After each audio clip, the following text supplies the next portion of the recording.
Hello everyone. आज की इस ऑडियो आर्टिकल में हम एक बहुत ही इम्पोर्टेंट टॉपिक जो GS3 में ज़्यादा इम्पोर्टेंट है, इलेक्ट्रिक व्हीकल के बारे में डिस्कशन करेंगे। इलेक्ट्रिक व्हीकल की जगह जो इंटरनल कंबशन वाले व्हीकल्स है उनका कार्बन फुटप्रिंट काफ़ी ज़्यादा होता है। एयर पोल्यूशन में भी उनका काफ़ी बड़ा रोल है और क्लाइमेट चेंज की इस बढ़ते हुए इफेक्ट की वजह से पूरे वर्ल्ड में इलेक्ट्रिक व्हीकल को बढ़ावा देने की काफ़ी ज़्यादा डिमांड चल रही है। इंडिया में अभी जो मार्केट में इलेक्ट्रिक व्हीकल का पेनिट्रेशन है वो लगभग 1% के आसपास है। चाइना में 2% है और नॉर्वे में 60% के आसपास है। तो जो विकसित देश है वो इलेक्ट्रिक व्हीकल को ज़्यादा तेज़ी से बढ़ावा दे रहे हैं। पिछले कुछ सालों से हमारे देश में भी इलेक्ट्रिक व्हीकल को बढ़ावा देने के काफ़ी प्रयास किए जा रहे हैं। तो इस आर्टिकल में सबसे पहले हम देखेंगे कि EVs के बेनिफिट क्या हैं, फिर देखेंगे कि इंडिया में चैलेंजेस कौन कौन से आ रहे हैं EVs में, और फिर देखेंगे कि गवर्नमेंट ऑफ इंडिया ने EVs को बढ़ावा देने के लिए कौन कौन सी कोशिश की है। तो सबसे पहले हम देखते हैं एडवांटेज क्या है EVs के। पहला एडवांटेज है, हम इसके एडवांटेज को अलग अलग सेक्टर में बांट सकते हैं, जैसे इन्वायरमेंटल बेनिफिट्स क्या है, इकोनॉमिक बेनिफिट क्या है, या अदरवाइज पॉइंट वाइज भी लिख सकते हैं, क्योंकि मोस्टली इन्वायरमेंटल और इकोनॉमिक पॉइंट ही होंगे। तो पहला है, इसकी ऑपरेटिंग कॉस्ट है यानी कि संचालन लागत है वो काफ़ी कम है, क्योंकि जो फ्यूल कॉस्ट है वो काफ़ी कम होगा। इलेक्ट्रिसिटी सप्लाई हो गए ये व्हीकल्स, और जो ट्रेडिशनल गैसोलीन से पावर्ड व्हीकल होते हैं उनसे कम कॉस्ट और मेंटेनेंस कॉस्ट काफ़ी कम होगा। तो ऑपरेटिंग कॉस्ट काफ़ी कम होगा इसका। दूसरा इन्वायरमेंटल बेनिफिट, इनसे इमिशन होगा वो ज़ीरो इमिशन होगा, इसलिए एयर पोल्यूशन को सिग्निफिकेंटली रिड्यूस कर देते हैं। कार्बन फुटप्रिंट काफ़ी कम होगा और ग्रीन हाउस गैसेज है उनका इमिशन भी काफ़ी कम होगा।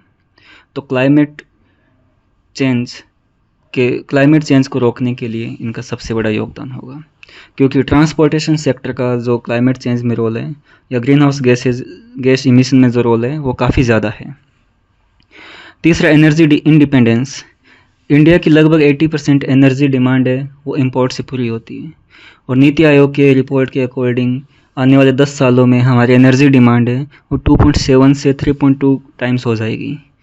तो इसलिए उस एनर्जी डिमांड को कम करने और इंपोर्ट कॉस्ट को कम करने के लिए और एनर्जी इंडिपेंडेंसी को बढ़ावा देने के लिए ये आवश्यक है कि हमारे ट्रांसपोर्टेशन सेक्टर में हम EVs को बढ़ावा दें, और जो रिन्यूएबल एनर्जी हम प्रोड्यूस करें, सोलर और विंड एनर्जी, उसका भी ज़्यादा से ज़्यादा इफ़ेक्टिवली यूज़ हो, इसके लिए EVs एक लाभदायक मीडियम भी है। तो इससे फॉसिल फ्यूल्स पे डिपेंडेंसी कम होगी, इंपोर्ट कॉस्ट काफ़ी कम हो जाएगी, इसलिए एनर्जी इंडिपेंडेंस ये इकोनॉमिक बेनिफिट है EVs का। इसकी परफॉर्मेंस है वो भी जो IC इंजन वाले व्हीकल्स होते हैं इनसे काफ़ी ज़्यादा होती है, क्योंकि इसमें इंस्टेंट टॉर्क होता है, उसकी वजह से एक्सेलरेट काफ़ी जल्दी हो जाते हैं। जो फ्रिक्शन की वजह से एनर्जी लॉस होता है वो इन व्हीकल में काफ़ी कम होता है, ये भी एक इकोनॉमिक बेनिफिट है इसका। इसके अलावा इसका बेनिफिट है कि गवर्नमेंट के बहुत सारे इनिशिएटिव्स है, गवर्नमेंट खुद बढ़ावा दे रही है, स्टेट गवर्नमेंट्स है या सेंट्रल गवर्नमेंट है, क्रेडिट, टैक्स, रिबेट, इंसेंटिव, इन सब के माध्यम से बहुत सारी स्कीम्स है उनके थ्रू इसको बढ़ावा दे रही है। तो इसलिए ये एक एम्प्लॉयमेंट का भी सबसे बड़ा सोर्स है। बाहर की बहुत सारी कंपनियां इंडिया में EVs को प्रोड्यूस करने के लिए प्लांट लगा सकती है, तो उसकी वजह से अपने देश में काफ़ी बड़े पैमाने पे एम्प्लॉयमेंट भी जनरेट होगा। एनर्जी सिक्योरिटी आ ही चुका है इसमें, और इसके अलावा इसके जो बेनिफिट्स हैं,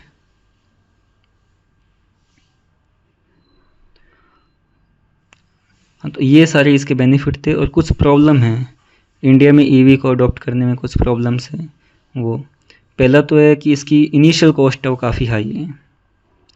जो अप फ्रंट कॉस्ट है EVs की वो ट्रेडिशनल गैसोलीन पावर्ड व्हीकल की तुलना में आज भी काफ़ी ज़्यादा है, इसलिए बहुत सारे कंज्यूमर इसको अफोर्ड नहीं कर पा रहे हैं, और इसीलिए आपने देखा होगा कि गवर्नमेंट काफ़ी ज़्यादा सब्सिडीज़ भी दे रही है। दूसरा, चार्जिंग इंफ्रा है वो काफ़ी लिमिटेड है, और चार्जिंग इंफ्रा लिमिटेड होने की वजह से जो EV ओनर्स इनको लॉन्ग डिस्टेंस तक ट्रेवल करना होता है उनके लिए काफ़ी डिफ़िकल्ट है। तीसरा है बैटरी टेक्नोलॉजी।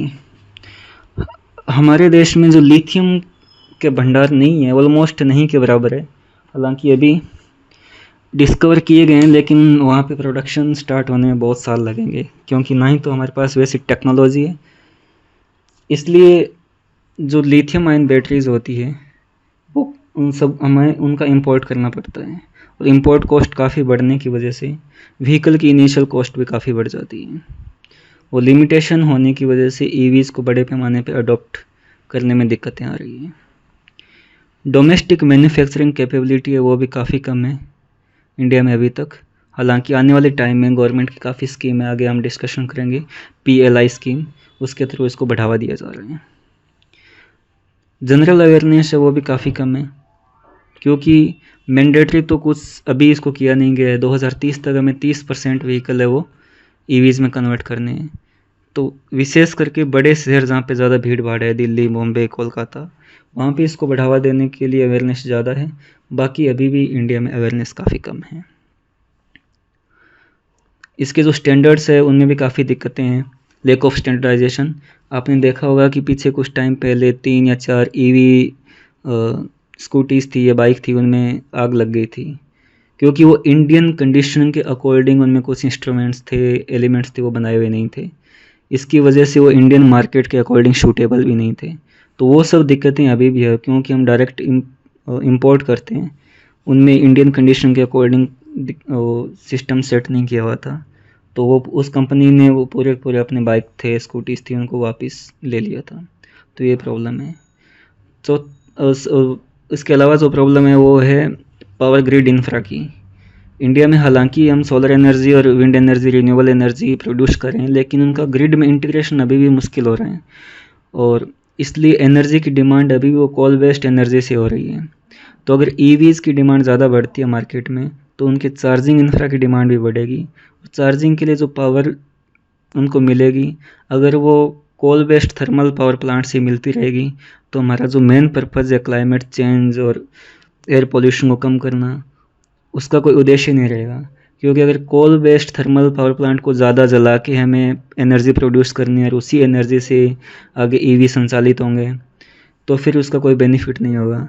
तो हम उस रीन्यूएबल एनर्जी को कितना जल्दी और कितना तेज़ी से या तो ग्रिड के साथ उसको इंटीग्रेट कर पाते हैं, या फिर स्टोरेज सिस्टम बैटरीज में उसको स्टोर कर पाते हैं जिसका बाद में यूज़ किया जा सकता है, वो कितना जल्दी होगा, वो ईवीज़ की डिमांड और ईवी का प्रोडक्शन और चार्जिंग स्टेशंस वो सारे उसी के साथ लिंक्ड होंगे। तो ये कुछ प्रॉब्लम है। हालांकि इस डायरेक्शन में भी गवर्नमेंट काम कर रही है। अब हम ये देखेंगे कि गवर्नमेंट ऑफ इंडिया ने ईवीज़ को बढ़ावा देने के लिए, उनके अडॉप्शन को बढ़ावा देने या उनकी मैन्युफैक्चरिंग को बढ़ावा देने के लिए कुछ स्टेप्स उठाए हैं, उनको देखेंगे। पहला तो है fame India mission, fame faster adoption and manufacturing of electric vehicle. उस स्कीम में गवर्नमेंट ईवी के मैन्युफैक्चरर और इसके खरीदारों दोनों को प्रोत्साहन देती है। उसमें सब्सिडी है, टैक्स रिबेट है, या प्रीफरेंशियल फाइनेंसिंग है, या फिर रोड टैक्स है, रजिस्ट्रेशन फीस है, उनसे छूट देती है। दूसरा है national electric mobility mission plan, NEMMP। ये भी काफ़ी फिजिकल स्टिमुलस प्रदान करके 2020 से हम ईयर बाय ईयर हर साल हाइब्रिड या इलेक्ट्रिक व्हीकल कम से कम 6 से 7 मिलियन उनकी बिक्री हो, ऐसा टारगेट डिसाइड किया है। उसके अलावा एक है national mission on transformative mobility and battery storage. ये भी ईवी के अंगीकरण के लिए एक व्यापक परिस्थिति तंत्र का निर्माण करता है, जिसमें गीगा स्केल बैटरी निर्माण संयंत्रों की स्थापना की जाएगी।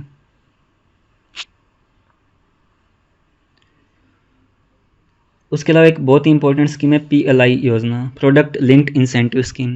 ये इलेक्ट्रिक व्हीकल और उनके जो पार्ट्स है, कंपोनेंट्स है, उनके मैन्युफैक्चर को बढ़ावा देने की कोशिश करती है।